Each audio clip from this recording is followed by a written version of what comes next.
Servus, Glück auf und herzlich willkommen zum weiteren FC Bayern Talk.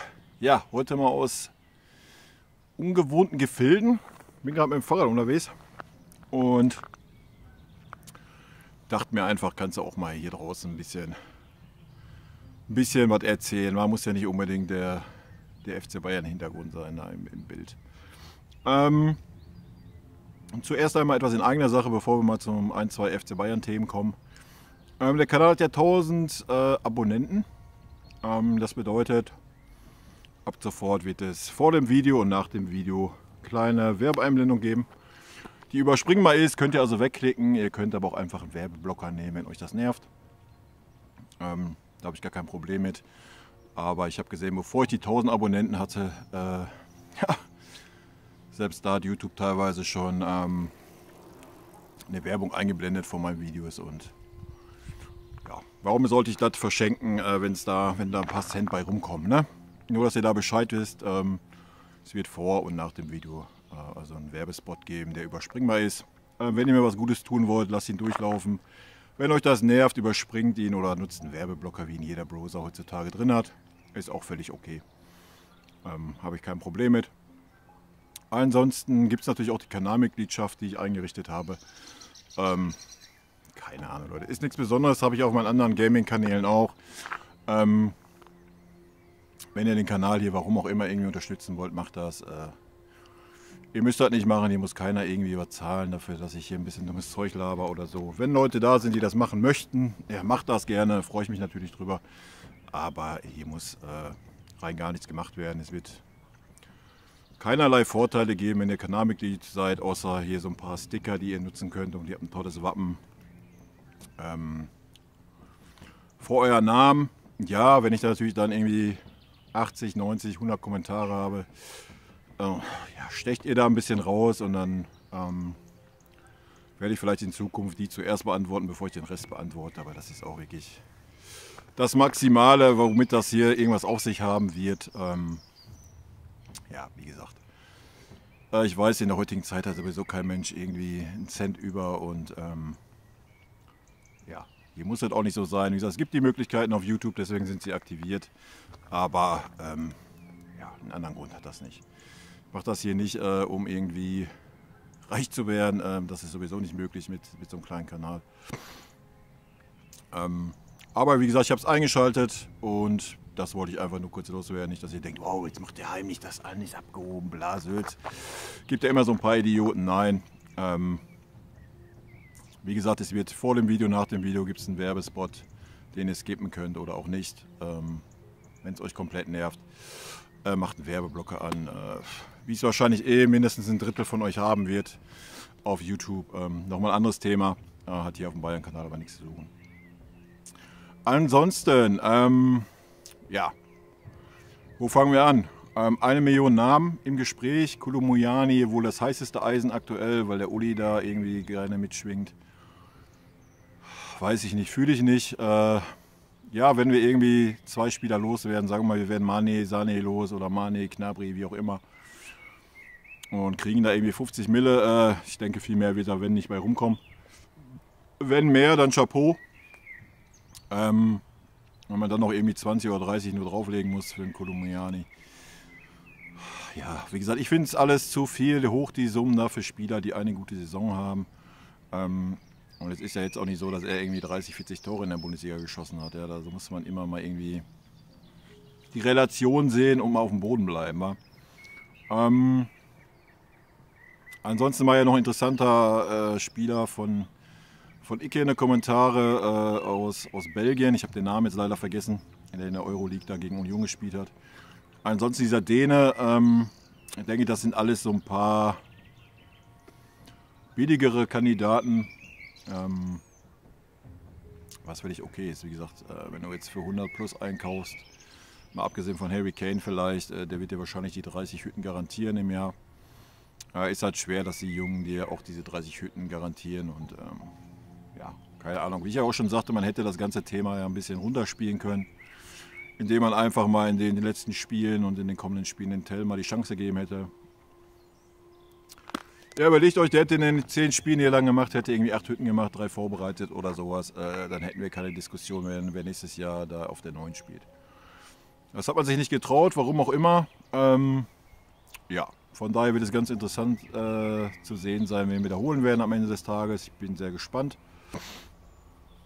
Aber viel, viel gespannter bin ich eigentlich, wer uns verlassen wird. Ja, das wird. Das ballert hier leider gleich ein Zug durch. Das wird viel, viel interessanter sein, denke ich. Ja, bin ich sehr gespannt, was man. Ich denke mal, nee, wird man auf jeden Fall gucken, dass man ihn los wird. Ich denke mal, dieser Kabinenvorfall hat dann.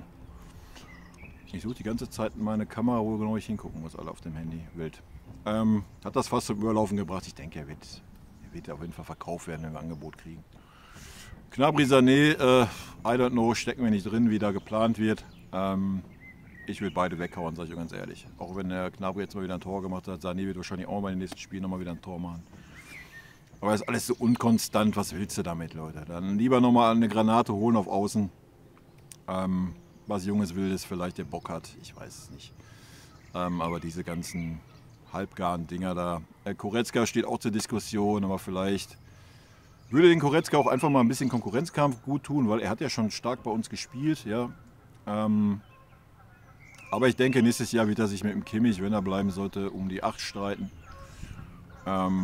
Ich denke, man liest es ja schon in den Medien und man hört es ja auch so ein bisschen raus. Ich denke, ein Tuchel wird einen klaren Sechser haben wollen. Ja, einen defensiven Sechser und nicht einen offensiven Sechser. Ich denke, da wird irgendwas kommen. Da sind ja auch schon einige Namen in der Verlosung. Ja, muss ich mal gucken, ob ich mir in Zukunft da mal ein bisschen was anschaue und dann meine Meinung da ein bisschen zu äußere. Ja, wir werden auf jeden Fall interessanten Transfersommer haben. Ich denke, da sind wir uns alle einig, so viele Namen wieder im Gespräch sind. Ansonsten, ja, haben wir ja wieder gelesen, Herr Lothar hat ja auch wieder seinen Senf dazu getan, so wie jeder Experte, so wie ich auch im Moment.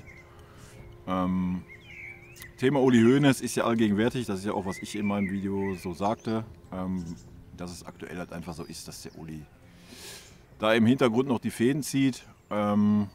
Deswegen gehe ich auch davon aus, dass ein Brazzo nicht gehen wird nach der Saison. Weil das ja schon so der Wunschkandidat vom Uli ist. War, vielleicht ist es nicht mehr, ich weiß es nicht. Müssen wir Uli fragen, werden wir sehen. Ich denke, leider Gottes wird man den Kahn sehr wahrscheinlich als Bauernopfer raushauen. Ich weiß, unhöflich. Kaugummi kauen während des Videos. Fände ich persönlich schade. Ja, ich bin ein großer Uli-Fan, ich habe ihn früher gemocht. Aber klar, wenn er da irgendwie das nicht rüberbringt, nicht transportiert, was im Verein und außerhalb wie der Verein repräsentiert wird. Ja, da muss man sich trennen. Die Frage ist, wer macht es dann? Wen willst du holen? Auch da bin ich sehr gespannt, ob der Uli da vielleicht selber ins Boot springt. Kalle war ja auch wieder im Rennen. Weiß ich nicht, ob man sich damit dann wieder einen Gefallen tut, so die zurückzuholen, die es jahrelang gemacht haben und eigentlich den Staffelstab weitergeben wollen. Ich tue mich auch schwer damit in den Kommentaren so manchmal zu lesen, ja, musst du einen Ribéry holen, musst du einen Philipp Lahm holen, musst du einen Schweinsteiger holen. Alter, die haben alle gar keine Ahnung von diesem Job. Ja, die haben gar keinen Plan von diesem Job. Ja, du kannst die holen wie Elba, Makai und so weiter, was alles im Verein ist, als Markenbotschafter, die irgendwo im Ausland den Verein repräsentieren. Von mehr haben die keine Ahnung, Leute. Ja, das ist dasselbe in Grün. Ich meine, der Olli hat das sogar noch studiert, der hat ein Studium gemacht, das abgeschlossen. Du kannst da nicht einfach irgendeinen hinsetzen, der keine Ahnung von dieser Sache hat. Wie soll das funktionieren bei so einem Verein wie den FC Bayern? Das geht halt einfach nicht. Ja? Und als Sportvorstand, Thema Brazzo, willst du dir dann wieder da den Lahm hinsetzen, willst du einen Ribéry da hinsetzen, der noch weniger deutsche Wörter aussprechen kann wie ein Brazzo, weil das ja so der Hauptkritikpunkt ist, was er für mich nicht ist. Aber ist ja immer wieder in den Kommentaren, dass er kein Deutsch sprechen kann oder schlecht Deutsch, sich nicht artikulieren kann. Und dann willst du dann einen Ribéry hinsetzen, der halb so gut Deutsch spricht wie ein Brazzo. Nee, ist halt Schwachsinn. Ja, du bräuchtest einen starken Mann. Ich könnte mir schon Philipp vorstellen bei uns im Verein. Aber der müsste dann irgendwie so ein Mittelsmann sein. Wa? Ich habe es auch nicht verstanden, warum Brazzo zum Sportvorstand so wurde. Ja, er war Sportdirektor. Vorher war der Sportvorstand Matthias Sammer. Matthias Sammer ist natürlich auch eine Ballerbirne. Aber hat es bei uns eigentlich ganz okay gemacht, wie ich fand. Ich habe es nicht verstanden, warum man diese Personalie dann in Personalunion gemacht hat. Weil das macht den Sportdirektor ja eigentlich unkündbar. Ne? Ja, in jedem anderen Verein wäre über einen Sportdirektor diskutiert worden und der Sportvorstand hätte dann vielleicht den Sportdirektor entlassen. Das kann aktuell nur der Olli machen, wenn ich das richtig verstehe, beziehungsweise dann unser Aufsichtsrat muss darüber abstimmen. Ja, wild, oder? Ich denke, das war ein Fehler, dies in Personalunion zu machen. Ja, der Fratzo hat das wohl gefordert, um wahrscheinlich mehr Macht zu haben im Verein. Ich habe keine Ahnung. Fühle ich persönlich nicht. Also ein Sportdirektor muss da sein, Sportdirektor muss auch auf der Bank sitzen für mich. Sportdirektor gehört ja, an den Nabel der Mannschaft, ja, gerade um diese Feinheiten zu hören, die ein Trainer vielleicht nicht hört. Gerade auch die Spieler ein bisschen darauf einzugehen, die mit dem Trainer unzufrieden sind und sowas. Das ist ja bei uns alles nicht der Fall. Der Brazzo sitzt irgendwo oben in seinem Büro, weil er Sportvorstand ist. Und so einen richtigen Sportdirektor, ja, haben wir nicht. Kaderplaner ist Marco Neppe. Ich denke, da macht der Brazzo auch eher weniger. Aber I don't know, wir wissen alle nicht, was der Brazzo wirklich genau macht. Also irgendwelche Vertragsverhandlungen führt er nicht alleine, da ist der Olli dabei. Im Hintergrund springt noch der Uli rum. Kaderplaner auf Talente setzen und so ist mehr der Neppe wie der Brazzo. Also manchmal frage ich mich, was macht der Brazzo genau bei uns? Ja? I don't know. Ziemlich schwierig ist die Frage, kann man ihnen jetzt die Verantwortung geben für Transfers? Weiß ich nicht. Wahrscheinlich nicht die komplette. Ja, ich denke, da werden einige Leute mehr mitgesprochen haben. Aber er transportiert das halt nach außen, stellt sich hin, er ist der Verantwortliche, dann muss er halt auch die Konsequenzen tragen. Und eigentlich, was mich halt stört, die Transfers haben wir dahingestellt, ja, habe ich gesagt, wenn wir da eine Auflistung machen würden, wäre es wahrscheinlich so, wie es beim großen Teil der Manager ist. Nicht jeder hat Spieler, die immer funktionieren. Dass Mané nicht funktioniert, wo willst du das wissen, Alter? Wenn du die Chance hast, einen Mané zu kriegen, wenn Levi geht, wenn du denkst, yo, ich habe Mané als Außenstürmer, man hat ihn auch nicht als Neuner verpflichtet, weil Julian Nagelsmann nicht mit einem Neuen spielen wollte. Denkt man, jo, Mané macht seine 20 Hüten, kompensiert das ein bisschen mit. Dass er dann bei uns so untergeht, ja, weißt du vorher nicht. Ja, Punkt. Also den Transfer will ich ihm gar nicht ankreiden. Ja, hat nicht funktioniert, fertig. Musste schlau raus werden und da muss die Konsequenzen ziehen. Aber dieses Theater mit der Nagelsmann-Entlassung, wie sie sich alle da dargestellt haben, wie Trauerspiel, hin und her, habe ich in einem anderen Video schon gesagt. Und einfach dieses nicht mal jetzt dazwischenhauen. Ja? Was heißt jetzt? Jetzt haben wir mal wieder gewonnen. Jo, wow. Alles gut, sage ich dir auch noch ein paar Worte zu. Aber ja, das alles so hinnehmen die letzten Wochen. Ja? Und dann auch den Tuchel da im Regen stehen. Das muss man ganz klar auch mal sagen. Wie gesagt, man kann Tuchel natürlich Sachen ankreiden, habe ich ja auch getan, mal, wo es meiner Meinung nach ist. Aber Tuchel ist ein Top-Trainer, ja? Und hat da einen Kader übernommen, der komplett zerruppt ist. Inhaltlich, da steht keine Mannschaft auf dem Platz und da muss der Sportdirektor da in die Bresche springen und da klare Kanten sagen, alles das sagen, was der neue Trainer jetzt aktuell nicht sagen kann, weil er sich dann gleich in der Mannschaft komplett außen vor nehmen würde. Ja. Das fehlt komplett, auch nach den Spielen, dass da mal klare Ansagen an die Öffentlichkeit auch sind. Oder in dieser Pressekonferenz mit Nagelsmann, da haben wir den Verein dargestellt, also weiß ich nicht, wir haben mit Zupfertshausen, Alter. Das hat doch nichts mit Professionalität zu tun gehabt. Und das alles muss man dem Brazzo ankreiden und das muss man auch den Olli ankreiden. Ja. Aber meine Meinung, so wie es aktuell aussieht, wird der Olli als Bauernopfer da geopfert werden. Ja, der Olli mag ihn nicht oder mag den Führungsstil nicht so richtig. Ich weiß auch gar nicht, ob der Olli die Wahl vom Uli war oder vom Rummenigge damals, I don't know. Karl kam ja auch schon mit ein paar Störgeräuschen und so weiter. Ich persönlich wäre der Meinung, gib ihm noch mal ein Jahr. Ja, er muss sich natürlich auch entwickeln. Ist jetzt ich glaube 1,5 Jahre erst, oder? Wo er im Amt ist. Er muss sich ja auch erstmal ein bisschen finden. Ja, es ist ja auch nicht so einfach. Und wie gesagt, wann hast du mal einen Ex-Fußballer mit der Kompetenz, die er durch sein Studium halt erlangt hat? Ja? Klar, wenn er da menschlich nicht passt, das kann ja immer passieren. Er kriegt sich hin, den Verein zu führen oder sowas. Ja, wenn dem wirklich so ist, ja, dann musst du ihn halt entlassen. Dann geht es nicht anders. Aber ich würde ihn noch mal nach der Saison alles aufarbeiten. Aber jetzt die schlechte Saison, den Olli irgendwie anzukreiden, ist ja wohl der größte Witz der Nation, oder? Wie gesagt, sollten die den Olli rausschmeißen, ist er ein Bauernopfer. Ja, dann werden 50% der Fans steil gehen, Minimum.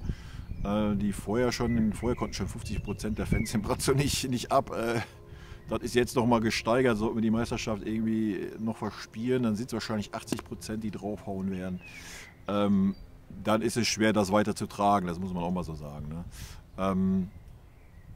Ja, I don't know, ich denke, wieder I don't know, wa? Grüße gehen raus an die tollen Kommentarschreiber. Ja, Brazzo hat, wenn man den sportlichen Misserfolg wen angreifen muss, dann muss man es in erster Linie Brazzo tun. Er ist der Sportdirektor, ja, und der Sportvorstand. Punkt. Und dann muss man die Konsequenzen tragen und muss den Hut nehmen. Ja. Aber auch da habe ich ja auch schon gesagt, schwierig da jetzt irgendwie wen Neues, der sofort funktionieren würde, aus dem Hut zu zaubern. Ja, dann kommen wieder die Namen so, ja, Ribéry, bla, Alarm. Ja, Leute, ihr müsst auch Spieler haben, die erstmal vernetzt sind, ja, die mit Spielerberatern vernetzt sind, die gut klarkommen. Das ist ja dasselbe, was beim Brazzo war. Ja. Der Brazzo kriegt es ja mittlerweile hin, er hat aber auch die Jahre gebraucht. Ja, und wird da auch Lehrgeld gezahlt haben. Ich meine, dass er das Gehaltsgefüge gesprengt hat, brauchen wir nicht drüber reden. Wobei ich da den Olli ganz klar mit ins Boot hole. Ja? Dass man sich da halt vom Kimmich, ja, ganz stolz, ja, der Kimmich hat selbst verhandelt, der hat keinen Spielerberater.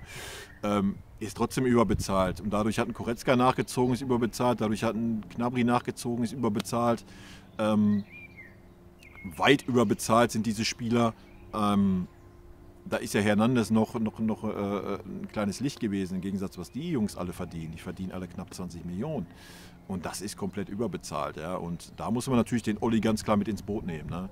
Von daher, es gibt natürlich schon Argumente gegen Olli, dann sind die aber auch gleichzeitig gegen Brazzo. Ja? Das muss man ganz klar so sagen. Das ist meine Meinung und das wird sehr interessant zu sehen sein, wie es da auch nach der Saison weitergeht. Ich denke, da wird noch viel, wenn wir Pech haben, auch viel FC Hollywood gewaschen werden. Die Wäsche haben wir ja jetzt so mitgekriegt, was so in den letzten Wochen und Monaten nach draußen gedrungen ist. Die andere Sache, das Hertha-Spiel. Ja, jetzt wurde ich teilweise, ich habe die Kommentare heute bearbeitet, wo ich teilweise dafür kritisiert, dass ich ihn beides, ja, erstmal, ja, der Goretzka ist ja gar nicht so schlecht gewesen, hat ja keine Räume gehabt, konnte ja gar nicht sich entwickeln, bla Sülz, ja. In Gravenberch kam er im selben Spiel rein und war in den 30 Minuten auffälliger wie Goretzka in den letzten 6 Spielen. Ne? Also das ist alles kein Argument, ja? Meiner Meinung nach. Des Weiteren, ja, warum dann die andere Seite der Medaille war natürlich auch da, ja, warum hast du dem Goretzka nur eine 4 gegeben und dem Mané und dem musst du doch eine 6 geben? Ja, ich bin nicht die Bild-Zeitung oder die TZ oder sonst wer. Wir haben 2:0 gewonnen. Ja. Goretzka hat jetzt keinen spielentscheidenden Fehler gemacht, hat nicht irgendwie Gegentor eingeleitet oder einen schwierigen Zweikampf verloren oder sonst was. Nee, er war einfach schlecht. Ja, aber am Ende des Tages war es ausreichend. Die ganze Mannschaft war Durchschnitt. Ja, da war keiner, der richtig stark war, mal abgesehen von Kimmich, den fand ich ganz ansprechend. Coman auch, aber Coman hat aus seinen Möglichkeiten viel zu wenig gemacht. Ja, und dann habe ich mich mal entschieden, mal nicht knallhart alles in den Keller zu schießen, wenn wir endlich mal wieder 2:0 gewonnen haben. So, jetzt haben wir ein bisschen Wind. Ich hoffe, das stört nicht ganz so. Das war der einzige Hintergrund. Ja. Natürlich hätte ich auch alle, die Durchschnitt waren, wieder auf 4 bewerten können und Goretzka auf 5 und Mané auf 6. Natürlich hätte man das machen können, aber ja. Man muss jetzt auch mal ein bisschen auf dem Boden bleiben. Es geht darum, Ergebnisse zu erzielen. Das haben wir getan. Alles andere interessiert in den letzten 4 Spielen auch nicht mehr. Ja. Dass die nicht leicht werden, dass die Meisterschaft weiterhin offen ist, ich denke, da müssen wir nicht drum rumreden. Wie ich auch schon in den Kommentaren schrieb. Leute, sorry wegen dem Wind gerade. Da habe ich auch schon in den Kommentaren schrieb, Dortmund hat noch 3 Heimspiele von den 4 Spielen. Und zu Hause ist Dortmund eine Macht. Also da ist noch nicht viel gegessen. Ja, wenn wir jetzt gegen Bremen vorlegen, was nicht einfach werden wird, aber natürlich ein ganz anderes Spiel wie gegen Hertha, weil wir Räume kriegen werden, definitiv. Sollten wir vorlegen können. Dortmund hat ein schwieriges Spiel gegen Wolfsburg. Ich denke, das schwerste Spiel, was sie noch haben von ihren 4. Wenn Dortmund da ein bisschen fickrig wird, die mit dem Druck nicht klarkommt, ja, dann könnte es sein, dass wir da vielleicht einen Punkt lassen, oder 2 Punkte lassen, unentschieden spielen werden. Könnte ich mir vorstellen, aber auch nur, wenn wir vorlegen. Ja. Ansonsten ist natürlich die Motivation genau andersrum. Sollten wir irgendwie unentschieden spielen oder so, ist Dortmund natürlich wieder hoch motiviert. es bleibt spannend um die Meisterschaft, um die Champions League, um die Europapokalplätze, um Abstieg. Und da der Wind jetzt immer stärker weht, Leute, war es das hier auch. Ich bedanke mich für eure Aufmerksamkeit. Wir gucken mal, der Taktikfuchs kommt natürlich, wa? Ich denke mal so Donnerstag, Freitag rum, dann wissen wir auch in etwa, wer fit ist und so weiter. Und dann sage ich euch, wie ich aufstellen werde. In diesem Sinne, Leute, haut rein, bis dann, rot-weiße Grüße, tschüssi, bleibt gesund.